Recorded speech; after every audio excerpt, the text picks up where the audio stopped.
दोस्तों नमस्कार। आज सुबह जब मैं उठा तो मेरे मोबाइल पे घंटी बजी। अननोन नंबर था, फिर भी उठा लिया। बड़ी प्यारी सी मधुर आवाज़ एक लड़की की गूंजी और उसने कहा, सर हमारे बैंक पे खाता खुलवा लीजिए। मैंने कहा, मैडम चौर खाता तो ऑलरेडी खुले हुए हैं, पांचवा क्यों? बोले, सर इसमें एक विशेष सुविधा है। मैंने फिर पूछा, क्या? बोले, अगर इस बैंक में और हमारे थ्रू आप खाता खुलवाते हैं तो आपको 8 लाख रुपए तक का कैंसर के इलाज मुफ्त मिल जाएगा। मैं सोच में पड़ गया, इसे भविष्य कैसे पता मेरा कि मुझे भविष्य में कैंसर हो जाएगा। ये हकीकत है कि हमारी पहली चॉइस होती है अच्छा पैसा कमाना, मगर हम पैसा क्यों कमाते हैं? जब उम्र दराज होते हैं तो अस्पताल में भर्ती होने के लिए। हम युवावस्था से ही इंश्योरेंस के पैकेज खरीदना चालू कर देते हैं कि जब हम बीमार पड़ेंगे तो एक बड़े अस्पताल में अपना इलाज कराएंगे, महंगे से महंगा इलाज कराएंगे। क्या वाकई आपने पढ़ा इसलिए है? क्या वाकई आप इसीलिए कमा रहे हैं कि किसी महंगे अस्पताल में जाकर के अपने जीवन भर की पूंजी लुटा दें? क्या कोई इसका विकल्प है? बने रहिए मेरे साथ में, मैं ऐसे ही शख्सियत से मिलवाऊंगा जो कहते हैं आपके शरीर की कोई भी बीमारी हो, डॉक्टर वो वैद्य आपके शरीर के अंदर बैठा हुआ है।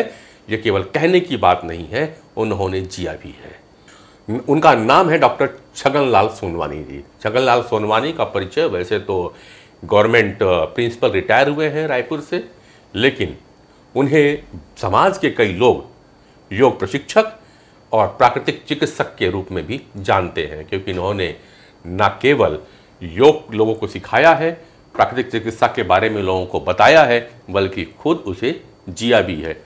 और कहाँ तक और कैसे जिया है, कितनी गहराइयों में जिया है, आज हम उन्हीं से समझेंगे। तो आज के दरबार की विशेष दरबारी हमारे डॉक्टर छगनलाल सोनवानी जी, बहुत बहुत अभिनंदन, स्वागत, नमस्कार। तो सोनवानी जी, सबसे पहला प्रश्न यही होगा। तो सोनवानी जी, आप अक्सर ये कह बैठते हैं ना कि बड़े बड़े अस्पताल जाने की जरूरत क्या है, डॉक्टर तो हमारे अंदर है और अब बहुत सारी बीमारियां जो है वो हमारा शरीर खुद ही ठीक कर देता है। बिल्कुल सही बात है सर।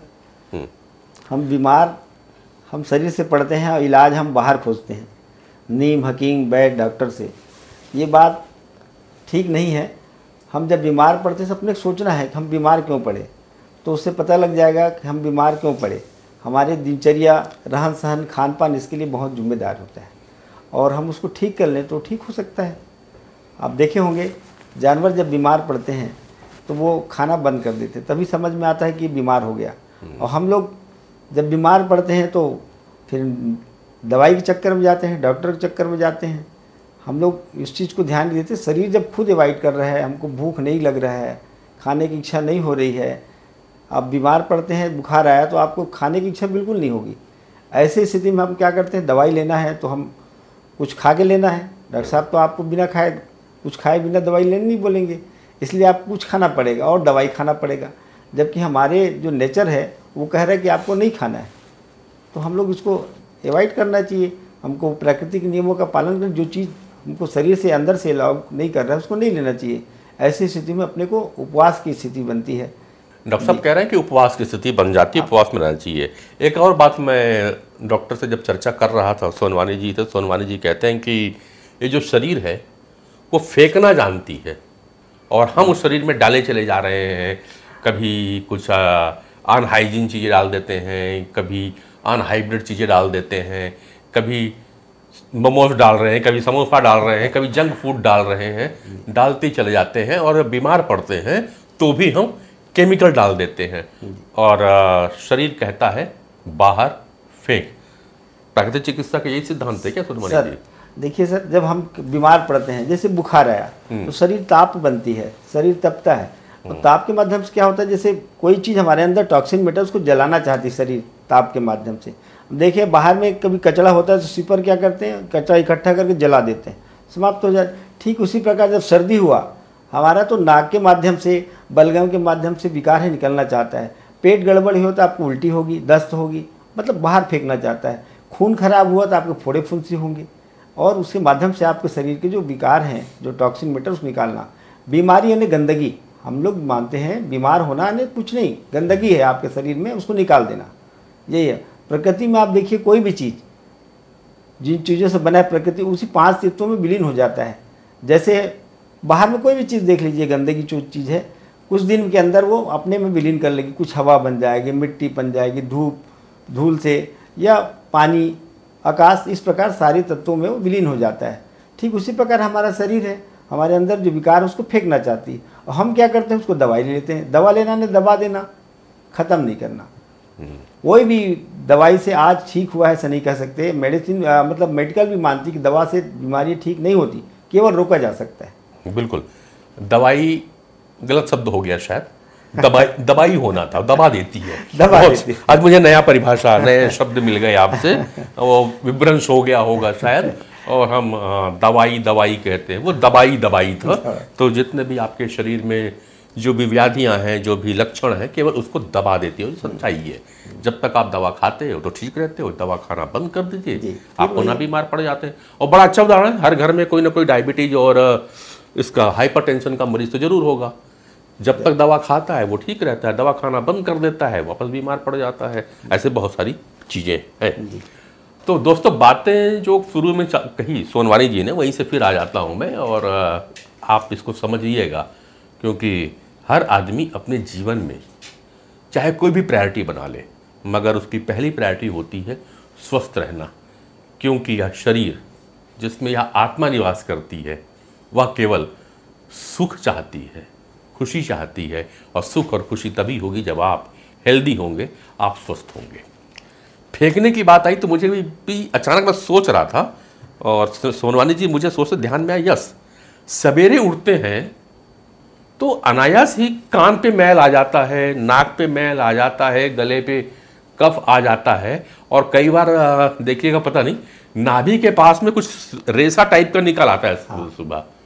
तो शरीर फेंक तो रही है कुछ ना कुछ, वो अपने शायद इंटरनल सफाई कर रही है, जो आँख में कीचड़ आ जाता है, आँख में कीचड़ अपने आप आ जाता है। बिल्कुल, तो ये वो चीज़ें हैं जो शरीर फेंक रही है, जो कि बीमारी नहीं है। और जब ये फेंकना रुक जाए, वही बीमारी है, रुक जाता है जब। तो थोड़ा सा समझेंगे इसको प्राकृतिक चिकित्सा के बारे में। और जब सोनवानी जी ने कहा कि पंच महाभूत ये प्रकृति है, पृथ्वी, जल, अग्नि, वायु और आकाश, इन्हीं पंच महाभूतों से हमारा शरीर बना हुआ है, और प्राकृतिक चिकित्सा भी यही कहती है। तो क्या इन पंच महाभूतों से ठीक हुआ जा सकता है? बिल्कुल सर, अगर हम प्राकृतिक नियमों का पालन करें तो बीमार नहीं पड़ेंगे, ऐसा हम मानते हैं, क्योंकि उससे जुड़े हुए हैं। देखिए, शरीर, स्वास्थ्य क्या है? स्वा मतलब खुद, स्वा मतलब स्थित, स्वास्थ्य मतलब हमारे अंदर स्थित है, ना कि बाहर, है ना। तो हम जो है आज के वातावरण में, हमारा दिनचर्या जो है इस प्रकार बना हुआ है ना, हम प्रकृति नियमों का पालन करते हैं। जितने समय सोना है उतना सोते नहीं, जितने समय भोजन करना भोजन नहीं करते। मतलब जिस प्रकार के शरीर अपने आप को चाहता है, वैसे हम उसको उपलब्ध नहीं कराते। भूख लग रहा है तो आप नाश्ता कर देते हो, हम लोग बोलते हैं नाश्ता, है ना। भूख मतलब आपको भूख लगा है तो खाना खा लीजिए, है ना। अगर प्यास लगा तो पानी पी लीजिए, आप कोल्ड ड्रिंक पीते हैं, चाय पीते हैं, इसको डस्टबिन मत बनाइए। भोजन करने के बाद कम से कम 5-6 घंटा तो आपको रेस्ट करना है। आप बोल रहे थे सोनवानी जी? हाँ, हम क्या करते हैं? नाश्ता नाश आता। तो क्या हमें नाश्ता नहीं करना चाहिए, जो भी पैटर्न चला है ब्रेकफास्ट करने का? सर बिल्कुल करना चाहिए। तो नाश्ता में हम क्या चीज़ करें? अमृत भोजन, मृत भोजन, 2 प्रकार के। कहाँ मिलेगा अमृत भोजन? उसे कहते हैं हाँ। जो प्रकृति से मिलता है, अच्छा। जिसको हम कढ़ाई में नहीं बना सकते सर, जिसमें सभी फल फ्रूट मेवे, है ना, इस प्रकार जो नेचर से जो प्राप्त होती है चीज़ें, उनको अपने को नाश्ते में लेना चाहिए।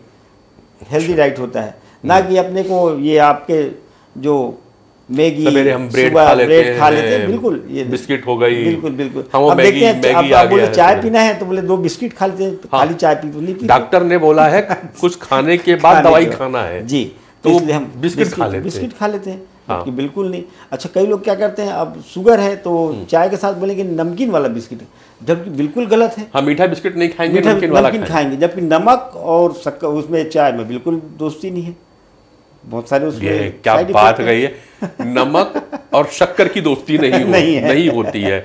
और आप चाय बिस्किट खा रहे हैं, ध्यान दीजिएगा भाई साहब, तो और आप चाय के साथ में बिस्किट ले रहे हैं, नमकीन बिस्किट ले रहे हैं, बिस्किट ले रहे हैं। नमक और शक्कर दोनों विरोध ध्रुव को एक साथ जोड़ने की कोशिश कर रहे हैं। बहुत सारे ऐसे हमारे विरुद्ध आहार जो है हमारी बीमारियों के कारण सर। हम क्या है, कई जगह जाते हैं तो खाने का अनेक नाना प्रकार की चीज़ें सबको हम डालते उनकी प्रकृति क्या है, किस प्रकार के हाल में, तो वो ध्यान नहीं देते हैं। तो सोनवानी जी, अभी आप बात कर रहे थे कि चाय बिस्किट नहीं खाना, तो बिस्किट हमारे यहाँ मिलती है नहीं और चाय हम पीते हैं नहीं जी। तो ये हमारा स्पेशल तैयार किया हुआ काढ़ा है। ठीक है सर। तो हम आपको काढ़ा प्रस्तुत कर रहे हैं। हाँ। और काढ़े के साथ साथ लोग, आपने प्रोग्राम बहुत सारे देखे होंगे कि चाय पे चर्चा होती है, कॉफी विथ फलाना फलाना होता है, हम काढ़े के साथ दरबार कर रहे हैं। ठीक है, नेचर। हाँ, तो नेचर प्राकृतिक चीजें हैं और पूरी प्राकृतिक चीजों से ही मिलकर के ये बनाया गया है। और आपको किसी को भी लगेगा तो हमारा positive health zone Amrapali society में है और जितने भी लोगों ने इस काढ़े को पिया है वो प्रशंसा किए हैं। अब सोनवानी जी बताएंगे कि काढ़ा कैसा है। तो काढ़े के साथ चर्चा होती रहेगी, हमारा दरबार चलता रहेगा। तो बस मैंने वही पूछा था आपसे कि आपका क्या टूटा कि आप योग में चले गए। वही सर, मैं अभी बताया कि एक्सीडेंट होने से मेरे 3 पसलियाँ टूट गई, रेड फ्रैक्चर हो गया, सिर में करीब 40 टाके लगे थे और लगभग मैं 2 साल तो पूरा अपाहिज जिंदगी जिया। एक बेल्ट बंधा होता था यहाँ पे, झुकना मना था, क्योंकि मैं शिक्षक हूँ तो मुझे पढ़ाना लिखाना, ब्लैक बोर्ड में लिखना तो मेरा काम ही था। लेकिन डॉक्टर निर्देश है कि आपको झुक के नहीं लिखोगे, आपको झुकना नहीं है, बहुत सारे। और मेरे को हार्ट बेड में, मतलब उस समय घर वाले काफ़ी मोटे गद्दे पेट के बल सोता था। फिर संयोग से मुझे डॉक्टर मिला, उन्होंने मुझे सलाह दिया कि आप योग से जुड़िए। और जो डॉक्टर एलोपैथी वाले कराए तो ऑपरेशन सलाह दिए थे, ऑपरेशन करना पड़ेगा तभी आप ठीक होगे। फिर कुछ विद्वान जनों से पूछा, बोले नहीं ऑपरेशन बहुत, रीढ़ का ऑपरेशन बहुत रिस्की है, तो आप कुछ ऐसे चीज़ से जुड़िए। तो पता चला हमारे प्रोफेसर भारती सर थे, उनके संयोग से मुझे ये विद्या में जाने का मौका मिला और उन्होंने मुझे योग की ओर प्रेरित किया। तो डॉक्टर साहब के निर्देशन में उस समय भोपाल में शासकीय योग प्रशिक्षण विद्यालय है, गवर्नमेंट की तरफ से एक शिक्षक जिले से जाते थे, तो उसमें मैं गया। वहाँ भोपाल से मैं प्रशिक्षण प्राप्त किया। उसके बाद मैं उन प्रशिक्षण के दौरान 4 वाइट पैजन बोले, दर्द होता था मेरे, एनी टाइम पेन किलर खाता था दवाई। तो डॉक्टर साहब को, वहाँ हमारे योग जो गुरु है उनको बताया कि आदरणीय सर मेरा पेन हो रहा है। तो उन्होंने मुझे कहा था जितना हो उतना करना, नहीं हो नहीं करना। तो मैं वैसे ही किया, लेकिन फिर दर्द बढ़ गया।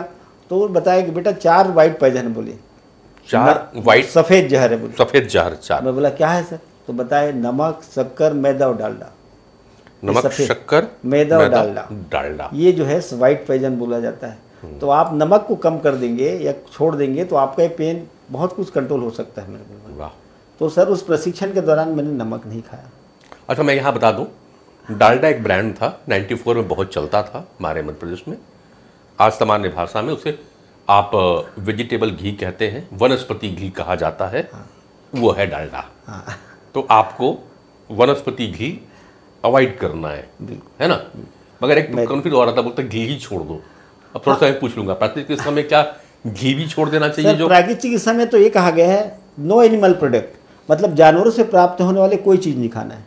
इवन दूध भी, मांस, मतलब कोई भी जो भी जीव जंतु से प्राप्त होता है ऐसे चीज़ अपने को नहीं लेना है, ऐसे प्राकृतिक चिकित्सा में कहा गया है। तो फिलहाल तो 4 चीज़ों से आपको बचना है। और बहुत से लोग दर्द के शिकार रहते हैं, जिसको देखो उसी को दर्द है। तो बरसात हो गई है तो फिर जितने हड्डी वाले डॉक्टर हैं सबके पास उसके बाद दुर्भाग्य कहना चाहिए मेरा और एक्सीडेंट हो गया। अच्छा, हाँ, मैं आपके बारे में सुना था कि आपका कहीं रोड में एक्सीडेंट हुआ था और रोड का एक्सीडेंट होने के बाद वो कंधा उंधा शायद आपका गड़बड़ हुआ था और आप कंधे से भी गाड़ी चलाते हुए चले आए करीबन 30-40 किलोमीटर तक। सर वही यहाँ घटना है, हम भाटापारा से घर आ रहे थे निमतरा के पास, वो रोड में गाय किनारे थी, हमने हाथ न मारे तो रोड में आ गई गाय और उससे हमारा बैलेंस बिगड़ गया, हम गिर पड़े। गिरने से क्या है, मेरा ये लेफ्ट जो है कंधा जो है उतर गया, से झूलने लगा। अच्छा। और चूँकि मैं उस समय योग करके आ गया था वहाँ से, तो मुझे अपनी योग की क्रिया जो सूक्ष्म व्यायाम है, स्कंद मूल शक्ति विकासक, वो याद था, है ना। हाँ। और मैं उसे फिर चढ़ा लिया ऐसे है ना। 48 क्रिया है स्वामी धीरेन्द्र ब्रह्मचारी द्वारा बताया गया, और बहुत सूक्ष्म क्रियाएं हैं जो सामान्य लोग भी कर सकते हैं, बहुत कठिन नहीं है लेकिन बहुत एक प्रभावशील है ना।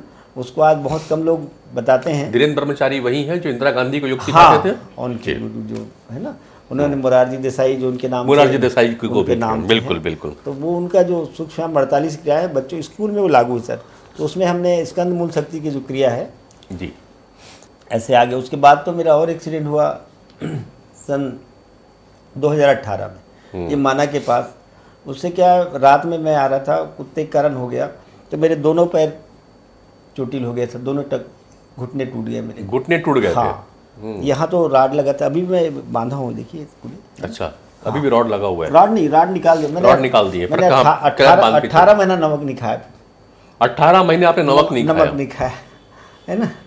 और वो राट को निकल। इस दौरान जब आपका एक्सीडेंट हुआ, हाँ, तो मेरे मालूम था पहले। दवाइयाँ जो है वो लेते थे? दवाइयाँ मैं ऑपरेशन के 15 दिन लिया हूँ बस दवाई, क्योंकि अंदर जो जख्म था सूखने के लिए। उसके बाद मैंने दवाई बंद कर दिया था। उसके बाद आप बंद कर दिया? बिल्कुल बंद कर दिया। और कितने दिन आपका प्लास्टर रहा होगा? और तो 2 महीना रहा लगभग। 2 महीने में केवल 15 दिन आप दवाई लिए? हाँ, 15 दिन दवाई लिया, बाकी दिन आप? हाँ बिल्कुल। और कैल्शियम की गोली लेता था, है ना, वो करीब 2 महीना लिया मैं। 2 महीने कैल्शियम। मैं दर्द की गोलियां देते हैं, कुछ एंटीबायोटिक्स देते हैं, वो तो ठीक हो गया। हाँ, मैं क्योंकि शुरू से ही खान पान में बड़ा परहेज करता था, है ना, खट्टे चीज नहीं खाना। मतलब अम्ली और क्षारी 2 प्रकार के हमारे भोजन जो होते हैं ना, जी हाँ। तो अम्ली भोजन में नहीं करता था। हाँ, अब ये एक पॉइंट है साहब, अम्ली भोजन नहीं करते थे। क्यों नहीं करना चाहिए? अच्छा, पहले तो ये बता दो अम्ली भोजन में कौन कौन सी कैटेगरी आ जाती है, पहले तो ये समझ जाए, क्योंकि ये तो मालूम हुआ कि अम्ल का मतलब लोग खट्टा समझ लेते, खट्टा नहीं है ना मेरे ख्याल। अब अम्ली जैसे नींबू, अब वो अम्ली भोजन उसको खट्टा क्षारी में आता है। क्षारी है वो, क्षारी में आता पर है खट्टा। हाँ, पर खट्टा, हाँ जी, है ना। उसमें बासी भोजन जो है और जो निरस भोजन जो हम कहते हैं, नॉन वेज वगैरह सब प्रकार के जो डाइट है वो उसी में आता है।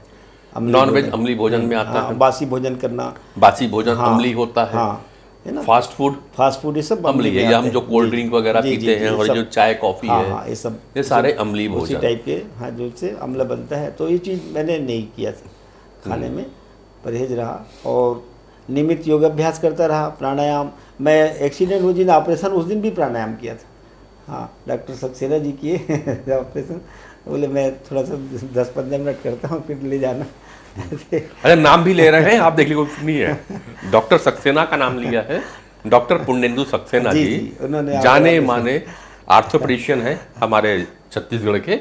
आपका ऑपरेशन उन्होंने किया है, तो एकदम वैलिडिटी के साथ बोल रहे हैं कि यस मैंने दवाइयाँ नहीं ली, गवाह मौजूद है। चलिए जी। तो उस समय फिर मैं गया, डॉक्टर साहब ठीक हो गया हूँ, फिजियोथेरेपी कराया सर 2-3 महीना, है ना।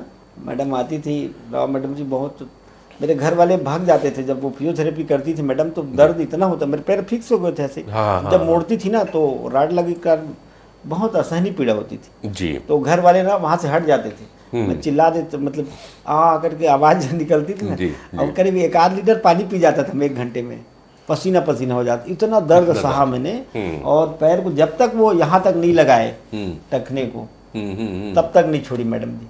अच्छा। और तो इतना जो हुआ, क्या बोलते हैं, आपके साथ अपने परिवार का नाम लिया तो मेरे दिमाग में आ गई बात।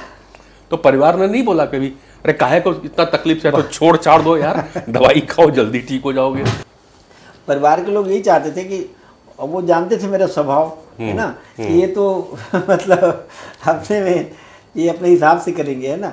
तो वो सब सहमत थे मेरे एक्टिविटी से, मतलब जो मेरा इलाज चल रहे थे, कि बोले जैसे वो चाहता है वो करे, लेकिन हम लोग अब क्या करें, घर के हैं तो अब सहते थे और नहीं सह पाए तो माँ लोग बाहर निकल जाती थी, चिल्ला रहे करके। एक चीज़ और थी, जब आपका इस तरह, हम और भी आपके बारे में जानेंगे, लेकिन एक बात और याद आती है कि आप ठीक तो हो गए थे जब भोपाल गए थे।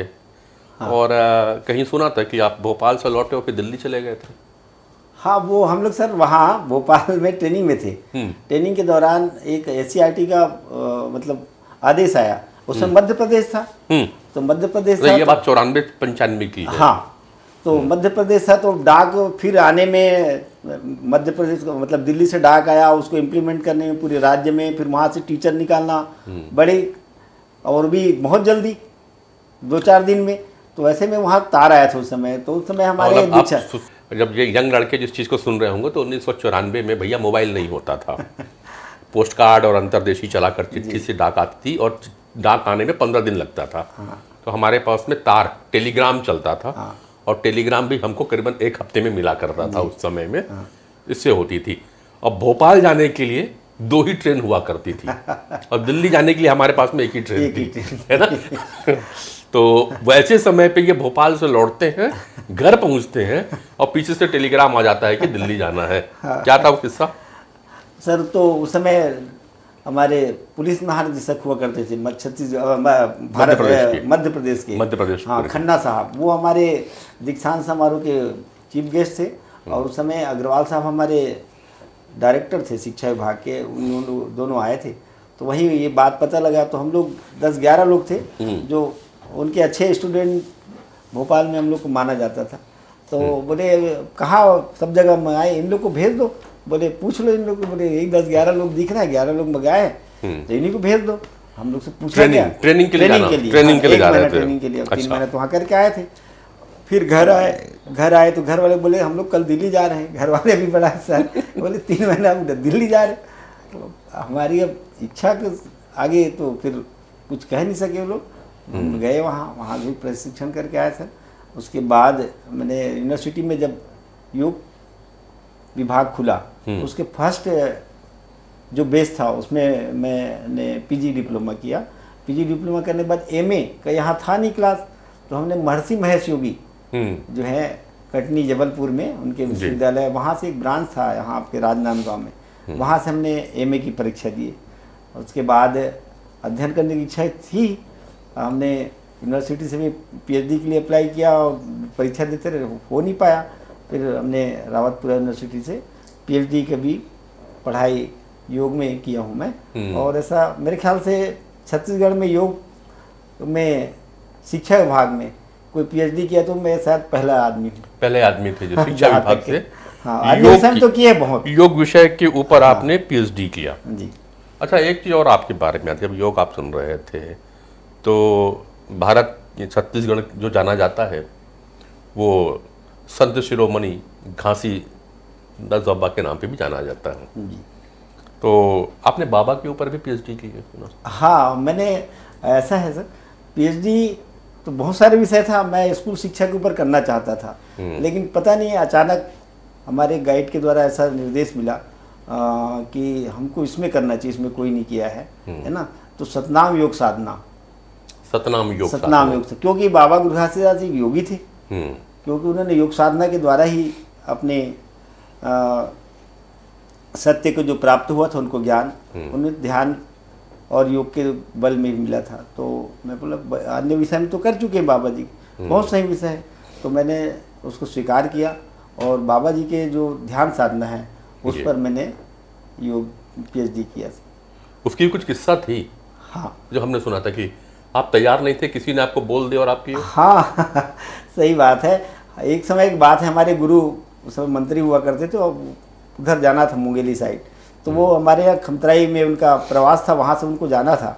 तो उस समय हमारे जो गाइड है सर जो है वो आए, भाई मैं भी मिलना चाहता हूँ गुरु से। मैं कहा बिल्कुल सर आइए। और मैं माइक संचालन कर रहा था तो उनको स्वागत वगत कराए।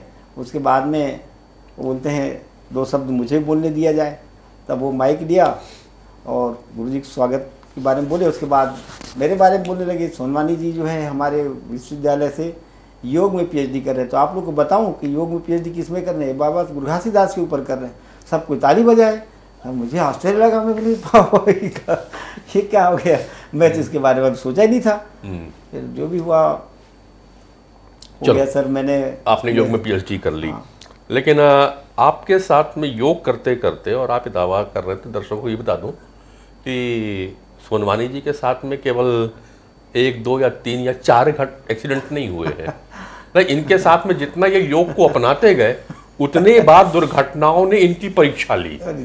एक बार जाकर नहर किनारे शायद आप फंस गए थे। ये नहर नहीं सर, वो पैर में टखने फ्रैक्चर हो गए। अच्छा, वो कैसे? कोविड के समय था, हम कोविड में ड्यूटी लगी थी वो राशन बांटने के लिए। तो ये आपका बिहारी अंडर ब्रिज है ना, वहाँ पे एक्टिवा गाड़ी थी मेरी और डिस्क ब्रेक लगा था। सामने से कोई आदमी आ रहे थे, मैंने ब्रेक मार दिया तो गाड़ी जो है मेरे ऊपर, तो लेफ्ट टखना फ्रैक्चर हो गया। हाँ, तो ऐसे कुल मिलाकर के योग में अष्टांग योग का वर्णन है। 8 प्रकार के योगों को बताए हैं, क्रियाओं को। और सोनवानी जी के जीवन में अगर आप देखें योग अपनाने का, तो कुल 8 बार इनका एक्सीडेंट हुआ है। तो योग को वो इस कदर जीते हैं, और किसी भी एक्सीडेंट में, किसी भी दुर्घटनाओं में इन्होंने मॉडर्न मेडिकल का ज़्यादा सहारा न लेकर के योग और प्राकृतिक चिकित्सा की ओर हुए। उसके बाद सर मेरा तो नर्वस सिस्टम डैमेज हो गया था। हाँ, मैं उस पे ही आ रहा था, वो जो बता रहे थे। तो एक तो घटना आपने मुझे शायद बताई थी अभी कि आप चलते नहीं बन रहा था, और आप वो रोबोट की तरह चलते थे आप। हाँ, वो शुरू में जो पसली टूटा था ना, तब। अच्छा, वो जब रीढ़ की उसमें चोट लगी थी, उस समय की बात है ना। और वो नर्वस सिस्टम क्या हुआ, पानी हम लोग क्या, मैं सर धोती भी करता हूँ। अच्छा, आप पहले तोफ में आऊंगा, पहले आप ये बता दो साहब, आप करते क्या क्या हो योग के अंदर में? जो सर मैं योग की षटकर्म क्रिया जो है ना, 6 क्रिया है, सुन्नेति, धोती, त्राटक, बस्ती, कपालभाति, है ना, ये सब क्रियाएं हैं। अब मैं समझू, पहले अब मैं समझना है पहले नेति में नेति क्यों जरूरी है, अब हम सबसे पूछे। नेति जो है सर, ये हमारे साइनस की सफाई के लिए बहुत जरूरी है। जल नेति एक पात्र होता है जिसमें गुनगुना पानी और थोड़ा सा आंसू जैसा स्वाद नमक डालते हैं, और उसको एक टोटी होता है, यहाँ लगाते हैं किसी भी एक नासिका में, और अपोजिट साइड से निकलता है। इससे क्या हमारे साइनस की पूरी सफाई हो जाती है। आप जैसे अभी कोविड के समय देखे हैं, लोग नाक बांधते थे, ये बांधते थे।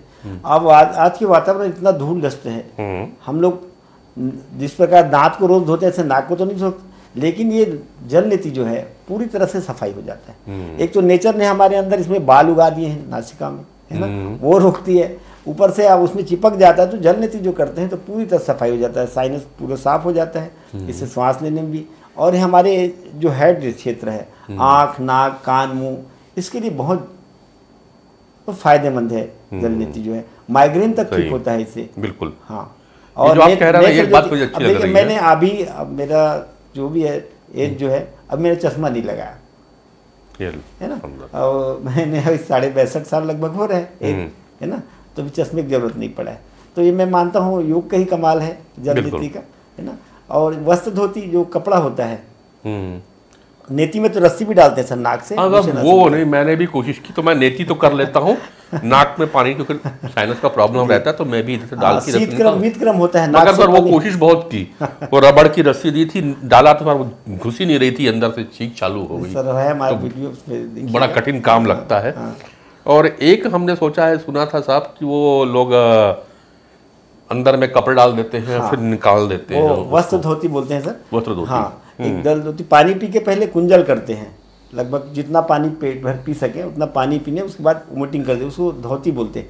मतलब जल धोती, मतलब पानी वाश करना पानी से, गज करनी, हाथी पानी पी के उल्टी करते हैं, ठीक उसी प्रकार पानी पी के वोमिटिंग करते, तो हमारे साइड सफाई हो जाती है। उसके बाद एक कपड़ा होता है जो लगभग 26 फीट लंबा, 4 इंच चौड़ा होता है, कॉटन का कपड़ा होता है, उसको गर्म पानी से बॉयल करके साफ रखा जाता है।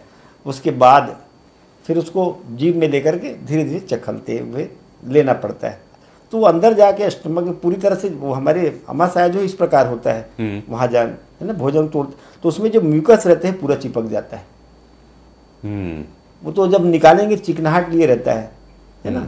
तो ऐसा कहा गया है कि ये करने से एक प्रकार से तो ब्लड साफ होता ही है, कुष्ठ रोग तक ठीक हो जाता है, ऐसा हमारे योग के ग्रंथ में लिखा है। मतलब स्किन से संबंधित व्याधियाँ पूरी तरह से ठीक होता है, और पेट से संबंधित व्याधियाँ तो होगी नहीं, क्योंकि पेट इतना साफ हो जाता है। अगर आप धोती करेंगे तो फिर आपको खाने में गलत चीज़ खाने की इच्छा ही नहीं होगी, ऑटोमेटिक नहीं। अरे मैं इतना अच्छा चीज़ में क्या चीज़ खा रहा हूँ, ऐसे मन में आएगा ना, ये सब चीज़ नहीं खाना, ये ऑटोमेटिक अपने अंदर वो भाव आ जाता है, योग से जुड़ेंगे तो।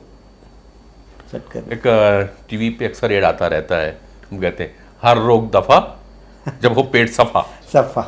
तो पेट सफा अगर कर दिया तो धोती डाल करके पेट को साफ अब कर दो पूरा उसके लिए अच्छा हर कोई तो नहीं कर सकते उसको, उसकी कठिन अब अभ्यास। योग हाँ की जी, शक्ति लेकिन योग जो कर रहे हैं अगर धोती कर लिया तो पेट उसके खराब होगा नहीं, गारंटी है। अब वो गलत चीज खाने की इच्छा ही नहीं होगी, नहीं होगी, जब बराबर है। गलत चीज खाएंगे नहीं तो पेट खराब होगा नहीं। और हुआ तो हम लोग क्या करते हैं, हाजमोला नहीं खाते, पानी पी के उल्टी कर दो। ठीक है, और बाकी लोग जैसे बोलते हैं शादी तुरंत- ब्याह में गए कोई चीज खा लिए बहुत सारे, हाँ। है ना, अटपुटान रहता है तो सुबह कुंजल कर लीजिए। तो आप ये जो मैं धोती सत्कर्म और के कुंडल ऊपर है, बहुत ध्यान देता कितना कितने दिन करते हो आप, कैसे करते हो सर मैं महीने में? 15 दिन में एक बार धोती कर लेता हूँ और कुंजल भी हफ्ता में एक बार कर लेता हूँ। नेति तो जब जाते धूल डस्ट जैसे मौसम के हिसाब से 2 दिन 3 दिन में, हफ्ता भर में जरूरत महसूस हो करते हैं कर लेते हैं सर। अब मुझे अगर सीखना हो धोती करना तो बिल्कुल सर, कितने दिन में सीख पाऊंगा सर आप? वो आपके मैं ऊपर बहुत है। अच्छा सीख, बहुत अच्छा से आप नहीं 15 दिन में शिष्य में थोड़ा कमजोर आदमी हूँ मैं। आप 15 दिन में सीख सकते हैं। 15 दिन लगेगा बिल्कुल रेगुलर बेसिस रेगुलर पे, रेगुलर 15 दिन पहले लगेंगे। थोड़ा सा लेना पड़ता है सर, थोड़ा थोड़ा करके फिर हो जाता है। हो जाता है हाँ, वो। अब अगर 1 आध फीट अंदर चले गए ना फिर आप समझ जाएंगे सिस्टम को, फिर वो इजी हो जाता है। हाँ, हाँ, क्योंकि थोड़ा सा रहता है निकालने के समय, नहीं ध्यान इसलिए देना बोल रहा पड़ता था है। हाँ। कि हम लोग की लाइफ में हम ये अपने है कि भनपुरी योगाश्रम में ये सिखाते हैं। मैं आज 27 साल हो गए अपने स्कूल को, मतलब भनपुरी योगाश्रम के नाम, जो स्कूल भनपुरी है गाँव, क्योंकि मैं वहाँ शिक्षक रहा हूँ तो वो स्कूल को नाम भनपुरी योगाश्रम के नाम से अच्छा कर दिए। तो वहाँ बराबर हम सिखाते हैं बच्चे। अभी भी रिटायरमेंट हो गया तो हाँ भी अभी भी अभी मेरा क्लास चलता है 5 बजे से, निःशुल्क है, सबसे कोई भी आ खास बात, सकते हैं। बिल्कुल। समय क्या रखते हैं फिर वहाँ 5 पे? से 6:30 सुबह सुबह। सुबह। हाँ तो रायपुर के जितने भी लोग हैं, हाँ बिल्कुल अगर आ सकते अपने आप हैं। को स्वस्थ रखना है और कहीं भी और कोई भी संडे के बीमारी दिन तो हम लोग षटकर्म क्रिया भी करते हैं, है ना, अगर समय कोई चाहता है तो सिखाया जाता है। षट क्रिया में क्या क्या लेते हैं? ये षटकर्म में? जलनेति जलनेति वगैरह। जलनेति, अच्छा हाँ, ये सूत्रनेति, सूत्र है ना? सारी जी सारी। कुंजल क्रिया। अब ये सुना था एक और बात बड़ी अच्छी मिली अपने कि अब आपका पूरा परिवार ही योग करता है। और हमें कुछ जानकारी ये भी मिली कि आपकी माताजी, बड़ी माताजी लगभग 90-95 वर्ष की हैं और आपने उनको भी योग में पारंगत कर दिया है कि कठिन से कठिन योग कर लेती हैं। ये लोग क्या है, कुछ कुछ प्रॉब्लम से पीड़ित थे। अच्छा। तो अभी कोविड जो चल हुआ ना सर, तो कहीं जाना नहीं हुआ, हम उस समय ऑनलाइन क्लास लिए। तो फिर मैं सोचा घर वालों को सिखाया जाए, अच्छा। है ना, तो हम अपने घर में सिखाया। उस समय माता जी को कुछ कुछ प्रॉब्लम था, हाँ। वो ठीक लगा उनको, तो आज भी वो लोग अपनाई हुई हैं। मैं घर गया था सोनवानी जी के और इनकी माताजी से मेरी मुलाकात हुई। वो 90 वर्ष की उम्र में भी, 90 वर्ष है मेरे ख्याल से वो, जो मैं है ना, होगी आराम से, ज़्यादा ही होगी। 90-92 वर्ष की उम्र में भी वो बिना किसी सहारे के पूरे घर में घूम लेती हैं, चल रही हैं। इससे बड़ी उपलब्धि क्या होगी? 5 बजे नहा लेती है सुबह, 5 बजे नहा लेती हैं, वो भी ठंडे पानी से। ये भी हमको ठंडे जानकारी पानी- मिली है। ठंडे पानी से नहा ठंडे पानी से नहा लेती हैं, वो चाहे ठंड हो या गर्म हो। नहाती है, पूजा करके अपना ये वो करती है। जी। तो यह है डॉक्टर सोनवानी जी और योग को पूरा जी ही रहे हैं इसमें। और योग में आज कोई भी योग, हम योग डे मनाते हैं, योग दिवस मनाते हैं, मगर कोई भी प्रोग्राम सोनवानी जी के बिना अधूरा रहता है। थोड़ी सी चर्चा करेंगे, अब सरकार की ओर भी चलेंगे, क्योंकि जिस तरह से योग को प्रचारित किया गया, शायद छत्तीसगढ़ वो उन प्रथम राज्यों में से रहा है जहाँ पे योग आयोग बना। योग आयोग की भूमिका के ऊपर भी चर्चा अब होनी चाहिए यहाँ पे। तो दरबार में दरबारी सोनवानी जी से अगला प्रश्न रहेगा कि योग आयोग की भूमिका कहाँ तक संतोषप्रद है? सर ये पहला राज्य है जो हमारे देश में जहाँ योग आयोग बना, और इसका बहुत बड़ा श्रेय बाबा रामदेव जी को जाता है, क्योंकि यहाँ उनका क्लास लगा था उस समय, शिविर, तो वो आए थे। और जब से देखिए जनमानस में योग का ज़्यादा प्रचार तो बाबा रामदेव के आने के बाद ही हुआ। बिल्कुल, उसके बिल्कुल। पहले तो इतना नहीं था, कुछ विशेष लोग ही करते थे, तो पूरा श्रेय उनको मानता हूँ। और जब योग आयोग बना तो शायद वही दौर था ना, 96-97 हाँ, के दौर में ही बाबा जी, रामदेव का छत्तीसगढ़ प्रथम हाँ, आगमन भी हुआ था। आगमन हुआ था। मैं तो बिलासपुर में उनका पहला हाँ, एक शिविर था तो जो हमने यहाँ अटेंड ये किया। अग्रहो कॉलोनी है, वहाँ अग्रोहा लगा था। कॉलोनी में बाद में हुआ, पहले बिलासपुर में हुआ था, मुझे जहाँ तक याद आता है। और मैं था उसके बाद योग आयोग बना। तो योग आयोग का काम ही है योग को प्रचार प्रसार करना जनमानस में, इसलिए बनाया गया कि योग जो है कुछ लोगों के लिए नहीं है, ये पूरे राज्य की जनता के लिए, जनता आम लोगों के लिए है। इसीलिए योग आयोग बनाया गया। जैसे अन्य प्रकार के आयोग बनता है ना, उनका काम उस प्रकार क्षेत्र में काम करना रहता है जिस क्षेत्र। तो योग आयोग का काम योग के क्षेत्र में उसको प्रचार प्रसार करना, लोगों के जनमानस में उसको बांटना और सिखाना, ये काम था। तो ये काम जब योग आयोग बना तब जो है पब्लिकों के बीच में जाना शुरू हो गया। अच्छा, आपने ये कहा कि योग और प्राकृतिक चिकित्सा, जी, अंग्रेजी वालों को नेचुरोपैथी, जी, थोड़ा थोड़ा ट्रांसलेट करना पड़ता है, हालांकि अंग्रेजी मेरी बहुत अच्छी नहीं है, फिर भी बता दे रहा हूँ, नेचुरोपैथी। इस पे हम पंच महाभूतों के द्वारा अपने पंच महाभूतों को ठीक करने की बात करते हैं, जी। अब सब पृथ्वी, जल, अग्नि, वायु और आकाश, ये 5 चीजें हैं, और इन 5 चीज से वर्तमान में हम दूर हो गए। मिट्टी घर में आती नहीं है, और टाइल्स लगा लिया हमने, हमारे यहाँ भी टाइल्स लगाया था, घर के अंदर भी टाइल्स लगा हुआ है।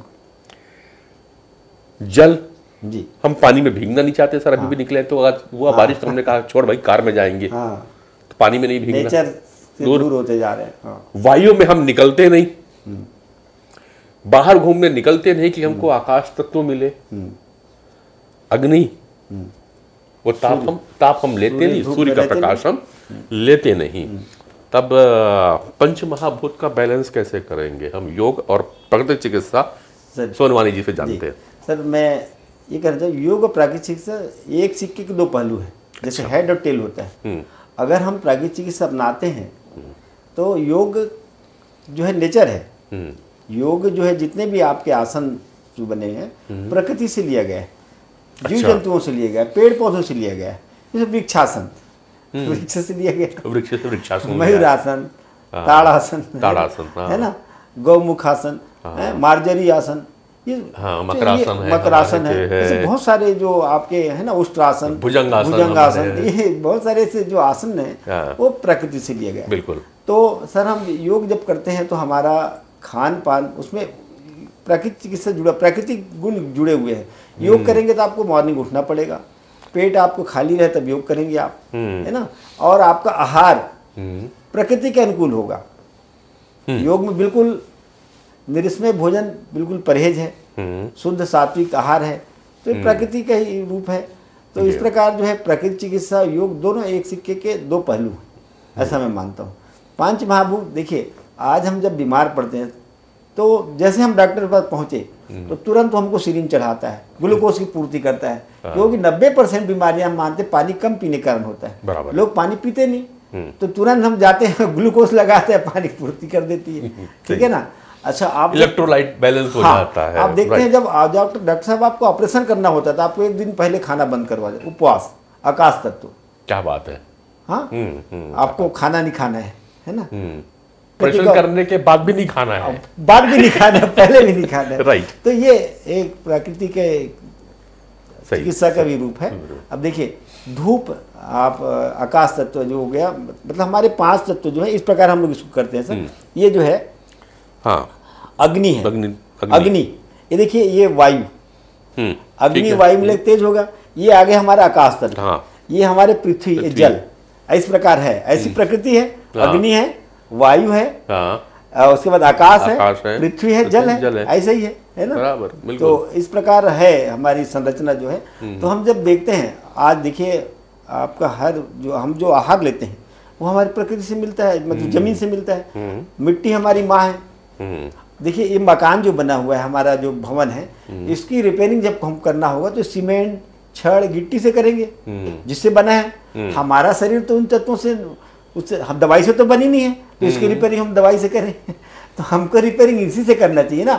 जब बीमार पड़ते उपवास रहो आप, पानी का उपयोग कीजिए, धूप में बैठिए, आकाश वायु का सेवन कीजिए। हम पूरे घर को एसी लगा कर रखे, बंद कमरे में बैठे हैं, है ना, हवा कहाँ मिलेगी? 100 दवा एक हवा कहते इसीलिए। तो इस प्रकार हम प्रकृति से दूर होते जाते हैं। तो योग जो है, आप प्राणायाम करते हैं, कहें वायु तत्व है, हाँ, प्राणायाम तो बिल्कुल है ना। तो ये और जो मुद्राएं लगाते हैं सर, इसे जैसे अभी वरुण मुद्रा, ये इस प्रकार लगाए, इससे जल तत्व की पूर्ति होती है। आप प्यास लग रहा है, इस प्रकार आप करिए, प्यास आप कुछ समय के लिए दूर हो जाएगी। एनर्जी मिलना है, इस प्रकार आप मुद्रा अपनाइए। जब अग्नि वायु मिलेगा तो शरीर में एनर्जी हो, मतलब हमें भी कई बार होता है कि प्यास लग रही है और पानी नहीं होता हाँ। है, उस दौरान पे हमें क्या करना है? पहला वरुण मुद्रा क्या ये लगा लेना है? जी। ऐसा ही? हाँ, ऐसे ही लगा लेना है। थोड़ा देर लगा, हाँ, थोड़ा देर को आराम मिलेगा। ओके। मिलेगी। अच्छा, और कई बार ऐसा होता है साहब कि शीतली एक प्राणायाम होता है, हाँ, शीतली शीतली होती शीतकारी है। जीभ को तालू से हम लगा कर खींचते हैं, उससे भी हाँ। हमारा प्यास का समन होता है कुछ क्या समय बात, के लिए। बढ़िया। जी। और और एक नासिका श्वास के सर, हमारे राइट नोज सूर्य नाड़ी और बाएं चंद्र नाड़ी है ना, तो हम लेफ्ट से जब श्वास लेंगे तो ठंडा जाएगी और राइट से लेंगे तो गर्म। तो जब लेफ्ट श्वास पर श्वास करेंगे तो उससे भी हमको लाभ मिलता है। बिल्कुल। तो ये तो प्राकृतिक चिकित्सा बैठेंगे और बहुत सारी बात आपके साथ लग रहा है, और स्वर विज्ञान को भी समझना होगा, और हमें हेल्थ रहने के लिए अभी जो चल गई है स्वर विज्ञान का चैप्टर आ गया है। बैठेंगे सोनवाल जी के साथ में, इसको भी समझेंगे स्वर विज्ञान। मगर एक चीज और रह गई है, आज लो एनर्जी का सबके पास है जी, थकान लग जाती है थोड़ी देर में भी, एनर्जी कमजोर है। हाँ। तो उस कंडीशन क्या करें? कौन सा मुद्रा लगा लें फिर हम? वायु मुद्रा, वायु मुद्रा लगा लें। उस समय बैठे हैं मुद्रा लगा के, है ना, तब अग्नि वायु जब मिलेगा तो शरीर एनर्जिक होगी। तो कई लोगों को प्रॉब्लम रहती है और थकान से महसूस होती है, तो लगा लिया हाँ, जाए, लगा लिए आप सूर्य नाड़ी, उस दौरान सूर्य नाड़ी को जला दिया जाए। हाँ। प्यास लगे तो चंद्र नाड़ी, और थोड़ी सी एनर्जी कम हो रही हो तो वायु मुद्रा लगा करके आपको अपनी सूर्य नाड़ी को चला लेना चाहिए। कैसे चलाना है इंतजार करेंगे अगले वीडियो का, वो भी बताएंगे आपको। तो ये है डॉक्टर CL सोनवानी जी, योग प्रशिक्षक हैं और प्राकृतिक नेचुरोपैथी जुड़े हुए हैं, प्राकृतिक चिकित्सक भी हैं, योग प्रशिक्षक और प्राकृतिक चिकित्सक हैं। पूरी चर्चा हुई, इनके जीवन के बारे में भी हमने जाना कि योग कैसे अपनाया, योग के साथ क्यों जुड़े रहे। कई लोग योग को छोड़ देते हैं, मगर इन्होंने जीता जागता उदाहरण पेश किया। 8 एक्सीडेंट होना, उसके बाद सर्जरी पे जाना, सर्जरी प्रोसेस के साथ साथ इन्होंने अपने आप को संयमित रखा हुआ है। योग ही अनुशासन सिखलाता है और तभी आप अपने ऊपर शासन कर पाते हैं। आज भी सुबह मैं 12 बजे तक कच्चा खा के रहता हूँ सर। हाँ, अब ये रूटीन आपका, अब अंत में चलते चलते इनका रूटीन समझ लेते हैं कि ये क्या करते हैं। सुबह कितने बजे उठते होंगे फिर आप? सुबह में 4 बजे उठता हूँ। 4 बजे उठना, फिर उसके बाद में? उसके बाद फिर अपना फ्रेश होके 5 बजे से योग क्लास रहता है, तो योग के लिए चले जाता हूँ। भोजन उसके बाद जब आता हूँ तो वही कच्चे चीज लेता हूँ। कच्चे चीज में क्या? जो मौसमी फल है, जब आम के दिन आम खाया और तरबूज था, ये सब है, खीरा, ककड़ी, गाजर, मूली, चुकंदर, है ना, जो भी मतलब इस प्रकार के जो डाइट है। कुछ कभी कभी ड्राई फ्रूट भी ले लेते हैं। ठीक है। हाँ, तो ऐसा रहता है कि अब वैसे हमारे डाइट प्लान के हिसाब से डॉक्टर विश्वनाथ चौधरी जो जितना वेट है उतने ग्राम होना, उतने ग्राम ऐसा खाना बोलते हैं। तो हाँ। कोशिश यही रहता है हमारा भी कि हम उसी प्रकार से डाइट ले लेते हैं सर। फिर 12 बजे भोजन करते हैं, क्योंकि मैं स्कूल जाता था, मॉर्निंग स्कूल रहता था, तो स्कूल में ले जाता था सब चीज़, वही खा लेता था, है ना। सुबह मैं स्कूल से घर नहीं आता था, 5 बजे जब जाता था तो वही कप लेता था। अब दर्शक अगर ये चाहें कि उन्हें अपने हेल्थ के बारे में, डाइट के बारे में अब अगर आपसे परामर्श लेना है तो आप कहाँ उपलब्ध रहोगे, अब ये बता दो हमको। कभी मेरा नंबर है, आप संपर्क कर सकते हैं। नंबर है 9425519927 और निवास स्थान है खमतराई शिवानंद नगर सेक्टर 1 में। तो कभी मिल सकते हैं, मैं तो सेवानिवृत्त हूँ अब आप लोग की सेवा में। बिल्कुल आप लोग की सेवा में, शासकीय सेवा से सेवानिवृत्त हो चुके सोनवानी जी, आप जब चाहें आप उन्हें फ़ोन करके मुलाकात कर सकते हैं। बाकी कुछ और आपको जानना होगा मुझे भी आप मैसेज कर सकते हैं, मेरे नंबर डिस्क्रिप्शन बॉक्स में दिए हुए हैं। सोनवानी जी के साथ में फिर बैठूंगा, किसी और विषय के साथ में दरबार होगी। तब तक के लिए फिलहाल नमस्कार।